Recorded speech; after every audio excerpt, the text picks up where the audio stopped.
kami boleh ada bersama-sama, ada di dalam hadirat Tuhan. Kami tahu hanya di saat kami ada di dalam hadirat-Mu, kami mendapat kekuatan yang baru. Kami mendapat hal-hal yang baru yang Tuhan terus kerjakan dalam hidup kami. Sebabnya malam hari ini, sebelum kami lebih jauh di dalam setiap doa penyembahan kami rindu Engkau terus berbicara lewat firman-Mu. Dan kami siapkan hati kami di malam hari ini buat firman-Mu ya Tuhan. Di dalam nama Tuhan Yesus Kristus, kami menaikkan doa syukur kami. Haleluya. Amin. Shalom Bapak Ibu yang dikasihi oleh Tuhan. Haleluya. Puji nama Tuhan. Merdeka.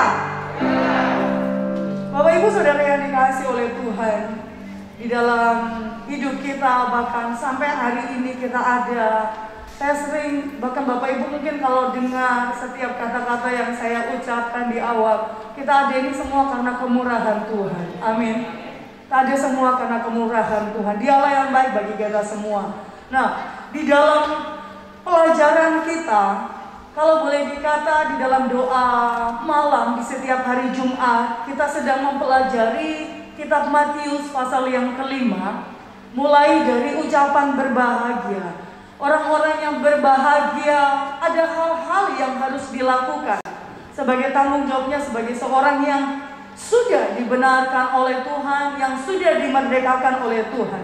Bahkan minggu lalu Bapak Edi juga memberikan kita renungan firman Tuhan, tetap terdapat di dalam Matius, bagaimana sebagai anak-anak Tuhan, sebagai orang percaya, kita itu harus berdampak.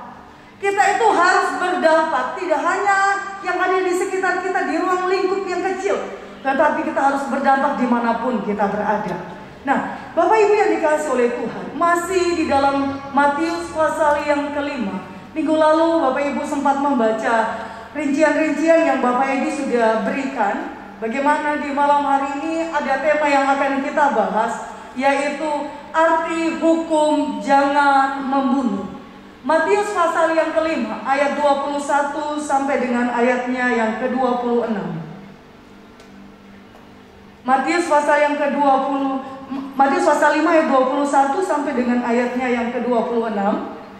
Saya akan bacakan kita dari ayat 21 sampai 26. Kamu telah mendengar yang difirmankan kepada nenek moyang kita, jangan membunuh. Siapa yang membunuh harus dihukum.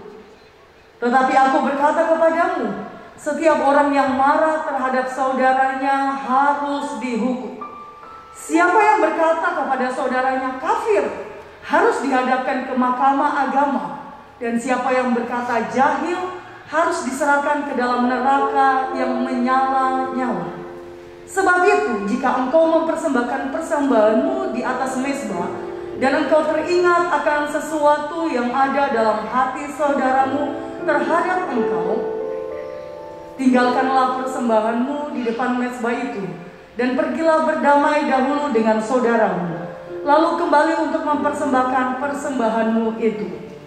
Segeralah berdamai dengan lawanmu selama engkau bersama-sama dengan dia di tengah jalan, supaya lawanmu itu jangan menyerahkan engkau kepada hakim, dan hakim itu menyerahkan engkau kepada pembantunya, dan engkau dilemparkan ke dalam penjara.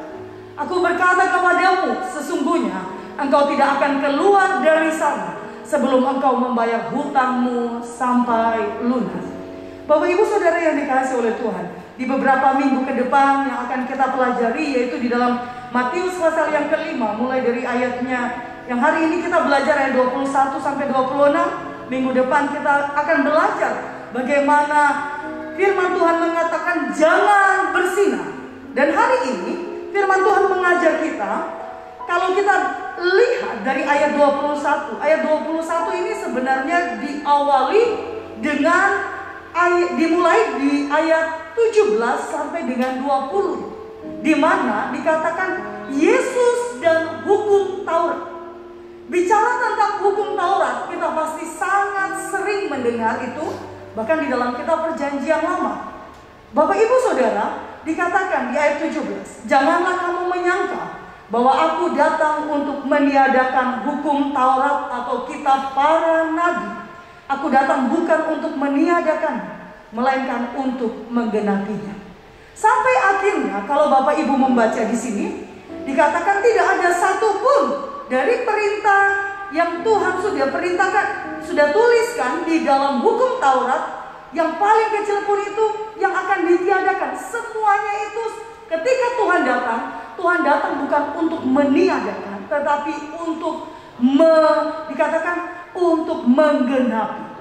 Sampai di akhirnya Bapak Ibu, ternyata ketika kita menjadi pengikut Tuhan, menjadi orang yang percaya kepada Tuhan, Tuhan di sini katakan jangan sampai kita menjadi orang yang percaya, menjadi orang Kristen hanya karena status kita orang Kristen. Makanya gereja kita punya visi dan misi menjadi gereja yang apa? Menjadi gereja yang seperti apa Bapak Ibu Saudara? Menjadi gereja yang seperti apa?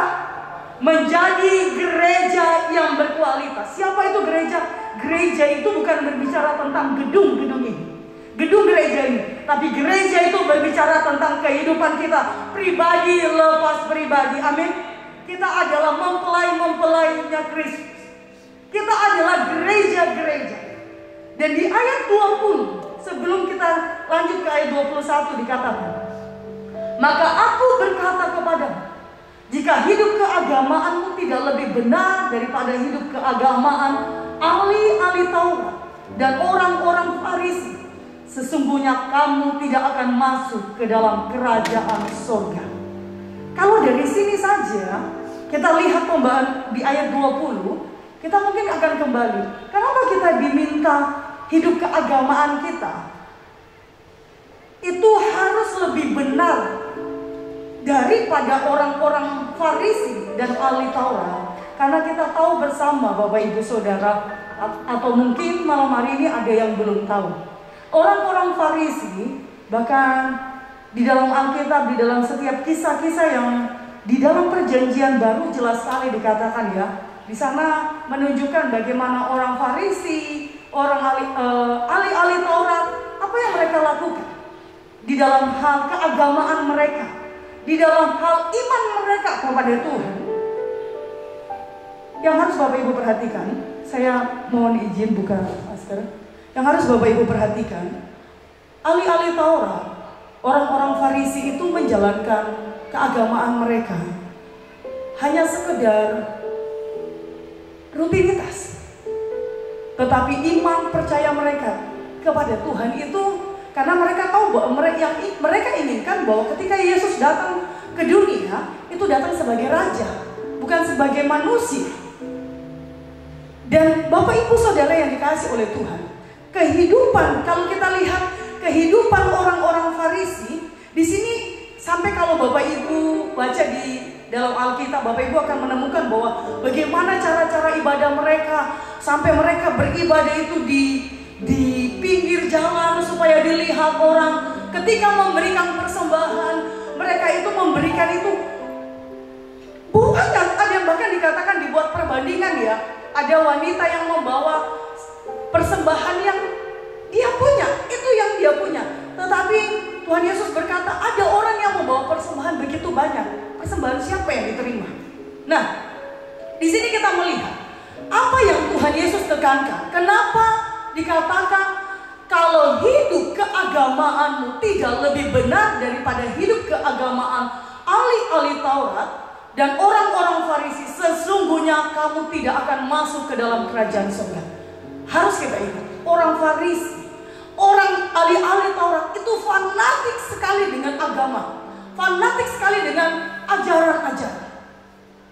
Tetapi yang menjadi kekurangan mereka, apa yang mereka lakukan itu hanya sekedar rutinitas, tidak membawa dampak, tidak membawa perubahan dalam hidup mereka. Bagaimana yang Tuhan inginkan itu, kita itu tidak hanya sekedar mohon maaf, tidak hanya sekedar rajin beribadah, tidak hanya sekedar kita itu mengikuti ibadah apa saja kita ikuti. Tetapi yang jadi pertanyaan, sudah adakah perubahan dari hidup kita ketika kita mulai kenal Tuhan, mengiring Tuhan sampai hari ini. Yang Tuhan rindukan itu perubahan hidup, perubahan hati. Makanya di ayat 21 dikatakan, kamu telah mendengar yang difirmankan kepada nenek moyang kita, jangan membunuh. Siapa yang membunuh harus dihukum. Ini tidak hanya berlaku pada zaman perjanjian lama, zaman perjanjian baru, di zaman Tuhan Yesus. Jelas sampai sekarang pun, siapa yang membunuh akibatnya apa? Akan menerima hukuman. Kalau di zaman perjanjian lama, Bapak Ibu Saudara, ketika firman Tuhan pun salah satu hukum Taurat dari 10 hukum yang Tuhan ajarkan yang tertulis di dalam kitab Keluaran pasal yang ke-20. Di sana dikatakan salah satu perintah, yaitu jangan membunuh. Kalau di dalam kitab perjanjian lama, di dalam hukum Taurat berbicara jangan membunuh. Ya sudah, kalau kita menghilangkan nyawa seseorang berarti kita membunuh. Tetapi Yesus berkata tidak berhenti sampai di sini. Yesus sampai akhirnya berkata, siapa yang membunuh harus dihukum. Ayat 22 lebih jelas kembali dikatakan, tetapi aku berkata kepadamu, setiap orang yang marah terhadap saudaranya harus dihukum. Sebelum saya sampai di kalimat selanjutnya, kenapa sih terjadi yang namanya pembunuhan? Tidak ada pembunuhan yang tiba-tiba orang itu lakukan sesuatu atau melakukan pembunuhan dengan tiba-tiba. Bahkan ada berita yang lagi viral ya, kalau tidak salah, bagaimana seseorang yang mau dibegal itu dia akhirnya membunuh orang yang mau membegal dia. Gitu. Itu berita yang lagi hot ya sekarang, sampai dibuat lelucon apa segala macam. Nah, Bapak Ibu Saudara, orang sampai akhirnya terjadi atau sampai terjadi yang namanya pembunuhan itu pasti disebabkan termotivasi atau kalau ada akibat karena ada sebabnya ya. Disebabkan karena apa? Pasti dia menginginkan sesuatu. Dia iri hati kan? Atau dia simpan dendam? Atau dia simpan kebencian selama ini di dalam hidupnya. Nah, di dalam hukum Taurat itu tidak diatur. Yang diatur jangan membunuh. Yang Tuhan katakan, firman Allah katakan dalam hukum Taurat jangan membunuh. Berarti di saat kita menghilangkan nyawa seseorang, berarti itu kita membunuh.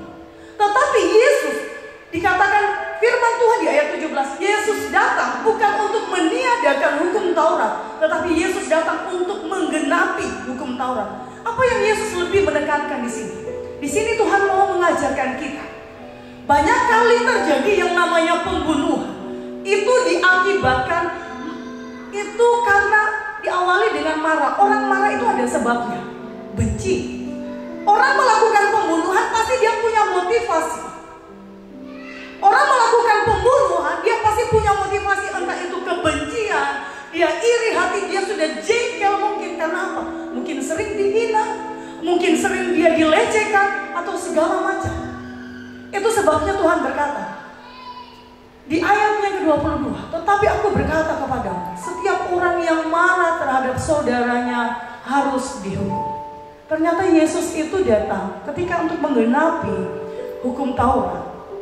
Yesus datang itu tidak hanya melihat, oh dia mati, kita melakukan pembunuhan, tetapi sampai Tuhan lihat ada motivasi-motivasi yang salah, motivasi-motivasi yang jahat yang kita lakukan, yang sudah ada di dalam hati kita. Makanya Amsal pasal 4 ayat 23 berkata, jagalah hatimu dari segala kewaspadaan, karena dari situlah terpancar kehidupan. Ternyata bukan hanya hal yang dilihat, oh saya membunuh, tetapi Tuhan mau mengajar kita bagaimana di dalam hidup ini, ketika kita menjalani hidup ini, apa yang kita lakukan semuanya akhirnya akan kita pertanggungjawabkan.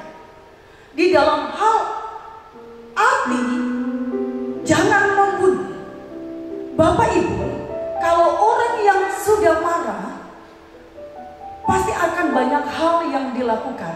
Kalau saya bertanya, apakah kita boleh marah? Boleh marah Bapak Ibu Saudara? Marah boleh nggak? Nanti kalau pulang dari sini Bapak Ibu berkata, firman Tuhan tadi berkata jangan marah. Akhirnya kita nggak boleh marah. Kalau nggak marah berarti dipendam terus gitu ya. Ya kalau sudah penat ya tambah muat, tambah sakit hati gitu. Firman Tuhan jangan marah. Marah kalau dikatakan, boleh nggak kita marah? Boleh. Mungkin kita marah sama anak kita yang kalau berbuat salah. Tapi marahnya pasti kalau sama anak kita tidak sampai akhirnya membenci mereka kan. Tapi marah yang dimaksud oleh Tuhan Yesus di sini adalah marah yang mana di dalamnya itu ada unsur kebencian, ada unsur kejengkelan, ada unsur iri hati, ada unsur kedengkian. Makanya Tuhan berkata, tetapi aku berkata kepadamu, setiap orang yang marah terhadap saudaranya harus dihukum. Kalau kita marah kepada saudara kita, kepada saudara seiman kita, kepada orang lain, karena motivasi-motivasi yang ada kebencian, ada dendam, iri hati, dan lain sebagainya, firman Tuhan katakan harus dihukum. Bukan hanya di saat kita membunuh baru kita dihukum, tetapi di saat kita memiliki ini, maka firman Tuhan berkata kita itu harus dihukum. Kenapa? Karena orang yang marah di sini Bapak Ibu, firman Tuhan mau mengingatkan kita, kenapa kita akhirnya diajar tidak boleh marah. Seharusnya kita bisa dapat mengendalikan kemarahan kita. Dengan cara apa? Nanti saya akan bawa kita. Kenapa? Kalau kita sudah sampai marah dan marahnya kita ini berlebihan, sudah istilahnya kalau sudah menguasai kita ya. Kita sampai udah jengkel, udah ya ampun marah. Akhirnya kalimat selanjutnya di ayat 22 berkata, siapa yang berkata kepada saudaranya kafir harus dihadapkan ke mahkamah agama. Kata kafir, kalau Bapak Ibu lihat firman Tuhan di dalam bahasa Indonesia sehari-hari, kata kafir di sini dipakai kata makian. Orang yang marah itu selalu identik akan keluar dari mulutnya apa? Orang yang sudah dikuasai oleh amarah. Saya tahu tidak ada Bapak Ibu Saudara kalau marah, saudara akan bilang, saya berkati kamu, puji Tuhan. Ada yang seperti itu? Saya pastikan tidak ada. Yang keluar apa? Pasti makian, pasti caci maki. Makanya Tuhan berkata, siapa yang berkata kepada saudaranya, mulai dari amarah ketika kita tidak dapat mengendalikan, akhirnya kita akan berkata kepada saudara kita yang kita marahi mungkin, yang kita benci, yang kita punya dendam kepada orang itu, kita pasti mengeluarkan kata-kata makian. Dan Tuhan berkata, orang yang mengeluarkan kata-kata makian kepada saudaranya harus dihadapkan ke mahkamah agama. Bukankah sekarang gampang sekali, bahkan lewat kecanggihan teknologi, kalau kita melakukan kesalahan kecil saja, kita itu akan diviralkan. Orang mungkin ngomong kasar saja kepada seseorang dan orang itu merasa tersakiti, dia bisa membawa orang itu kepada pengadilan. Dan selanjutnya kita lihat orang yang marah tidak hanya mengeluarkan kata-kata makian, tetapi lihat di kalimat selanjutnya. Dan siapa yang berkata jahil harus diserahkan ke dalam neraka yang menyala-nyala. Kata jahil di sini bukan orang kalau buat jahil itu biasanya gimana, gangguin temannya ya. Kata jahil di sini itu dipakai kata tolol. Orang yang marah kan sering ngomong, kalau sudah kebangetan kita marah kepada seseorang, kita pasti mohon maaf ya, saya ngomong di sini, pasti kita pakai kata apa? Goblok kamu, tolol kamu. Bahkan mungkin ada misu-misu yang kita keluarkan banyak sekali. Ada yang ujungnya apa gimana orang-orang sini katakan, yang kebiasaan kita lakukan. Dan ternyata itu Tuhan tidak mau. Kenapa? Kalau kita lakukan itu sama saja Bapak Ibu Saudara, kualitas keagamaan kita tidak lebih benar daripada orang-orang Farisi dan ahli Taurat. Dalam kita mengiring Tuhan, yang Tuhan mau kita menjadi gereja yang berkualitas. Kenapa? Karena di saat Tuhan datang di kali yang kedua, hanya gereja yang berkualitas yang akan mengalami pengangkatan daripada Tuhan. Sekarang kita mau belajar introspeksi hidup kita, hari ke hari. Sejauh mana dalam pengiringan kita, dalam hal keagamaan kita itu mengalami lewat firman Tuhan yang kita dengar, itu mengubahkan sikap kita, perilaku kita, membuat hidup kita semakin hari semakin mengalami perubahan. Atau mungkinkah sampai hari ini tidak ada perubahan dalam hidup kita? Berarti firman Tuhan katakan di ayatnya yang ke-20, kalau hidup keagamaan kita tidak lebih benar dari orang Farisi dan ahli-ahli Taurat, jangan harapkan kita masuk di dalam kerajaan sorga. Bapak Ibu Saudara, kalau kita melihat di sini, ini yang Tuhan mau tekankan dalam hidup kita. Kalau kita sampai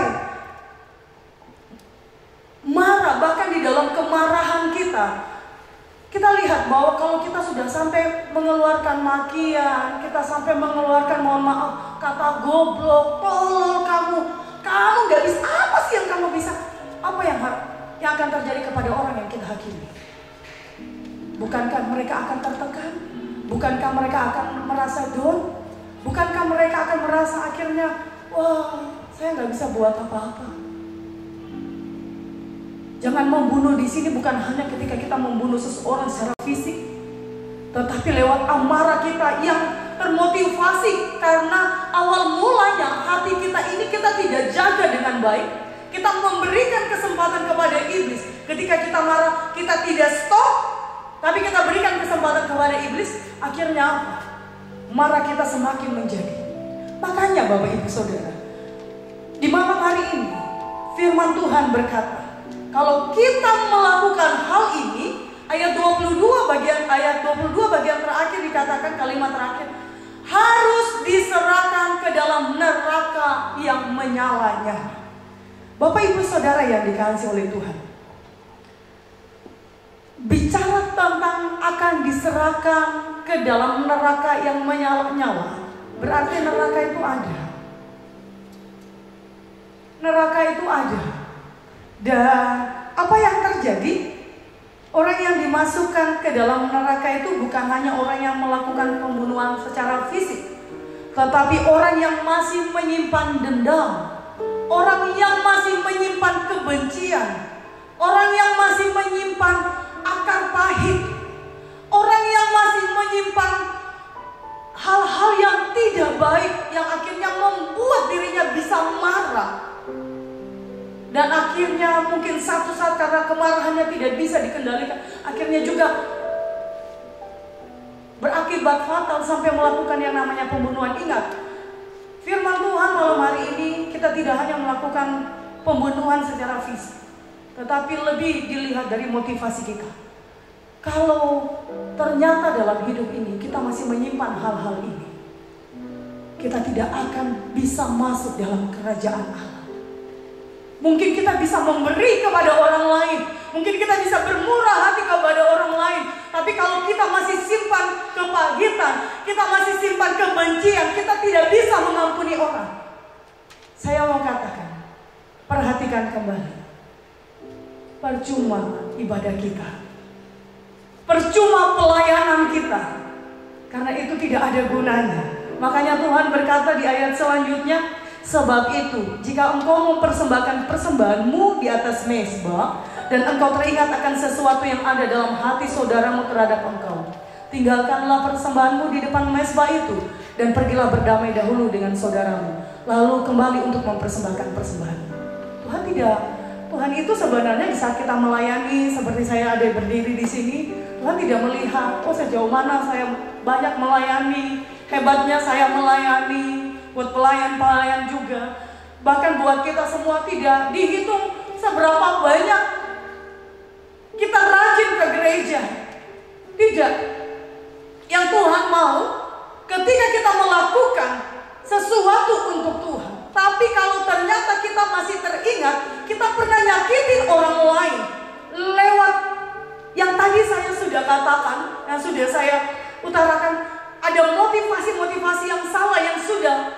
pendam terus menerus, Tuhan mau bereskan. Tinggalkan persembahanmu, bereskan terlebih dahulu. Bereskan terlebih dahulu. Kalau tidak beres, Tuhan berkata apa? Tidak ada gunanya. Tuhan mau kita bereskan. Kenapa? Karena Efesus 4 ayat 31 sampai 32. Coba kita lihat. Efesus pasal 4 ayat 31 sampai 32. Firman Tuhan berkata, segala kepahitan, kegeraman, kemarahan, pertikaian, fitnah hendaklah dibuang dari antara kamu. Demikian pula segala kejahatan. Kalau di hati kita tidak bereskan, ada fitnah, masih di ayat yang ke-31 Kayanti, ada kepahitan, kegeraman, kita marah, lewat keberadaan kita selalu timbulkan pertikaian, terus kita suka memfitnah. Coba kita pertanyakan hidup kita. Tuhan mau kita bereskan, amin. Kalau mau katakan, oh kenapa ya hari Jumat itu firman yang kita dengar itu selalu mengarah bagaimana kita mengadakan perbaikan-perbaikan di dalam hidup kita. Firman yang kita dengar itu membawa kita, hidup kita itu semakin hari semakin mengalami perubahan, tidak stagnan.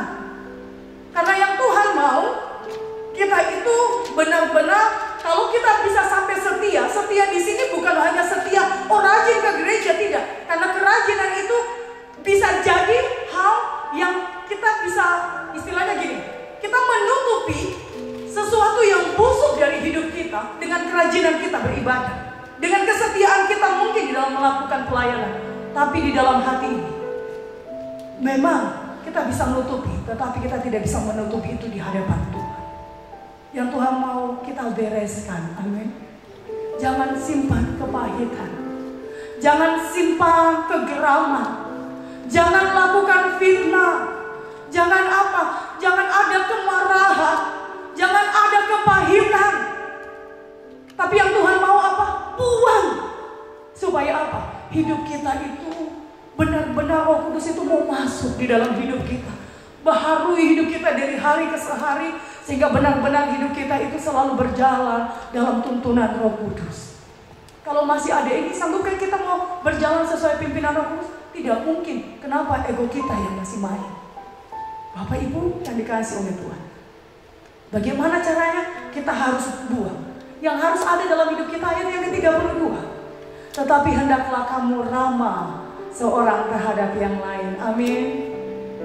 Penuh kasih mesra, itu yang kedua, dan saling mengampuni, sebagaimana Allah di dalam Kristus telah mengampuni kamu. Kenapa kita harus buang? Karena Tuhan Yesus sudah mengampuni kita terlebih dahulu. Kenapa kita tidak boleh sakit, simpan kepahitan, walaupun mungkin rasanya sakit sekali? Kenapa? Kita tahu karya Yesus akan sia-sia kalau kita tidak bisa mengampuni orang yang bersalah. Bahkan Bapak Ibu Saudara, tidak hanya di dalam Efesus pasal yang ke-4 ayat 32 sampai 31 sampai 32. Efesus 4 ayatnya yang ke-26. Efesus 4 ayat 26 dikatakan, apabila kamu menjadi marah, janganlah sampai, Efesus 4 ayat 26, apabila kamu menjadi marah, janganlah kamu berbuat dosa. Janganlah matahari terbenam sebelum padam amarahmu. Kenapa? Kalau kita marah, bahkan kita marahnya berlarut-larut sampai pada matahari terbenam, ada orang lain memberikan pengertian, jangan sampai kita gelap mata. Kalau kita sudah gelap mata, sebenarnya di ayat 27 pun sudah dikasih penjelasan, tidak boleh larut di dalam kemarahan. Kenapa? Kalau kita larut di dalam kemarahan, berarti kita memberi kesempatan kepada iblis. Kalau kita larut di dalam kepahitan, berarti kita memberi kesempatan kepada iblis. Kalau kita beri kesempatan kepada iblis, berarti kita siapkan hidup kita, kita siapkan hati kita buat iblis memporak-porandakan hidup kita, membuat kita hancur. Tetapi kalau kita marah, mari kita belajar mengendalikan dengan apa? Kita harus ramah seorang kepada yang lain, penuh kasih mesra, belajar saling mengampuni. Bahkan di dalam Kolose pun Bapak Ibu Saudara, di dalam kitab Kolose sebagai ayatnya yang terakhir. Kolose 3 ayat 12 sampai 13. Kolose 3 ayat 12. Karena itu sebagai orang-orang pilihan, Bapak Ibu percaya kita adalah orang-orang pilihan? Mau dipanggil apa terpilih? Kalau saya mau jadi orang pilihan. Kalau wanita panggilan dengan wanita pilihan, pilih mana? Pasti kalau ada kata ini pasti Bapak Ibu akan ingat almarhum Bapak Gembala kan? Apalagi yang di embun pagi. Mau pilih mana? Wanita panggilan atau wanita pilihan? Wanita pilihan. Bapak Ibu percaya kita orang pilihan? Karena itu sebagai orang pilihan Allah yang dikuduskan, dikasihinya, kita dikuduskan oleh Tuhan.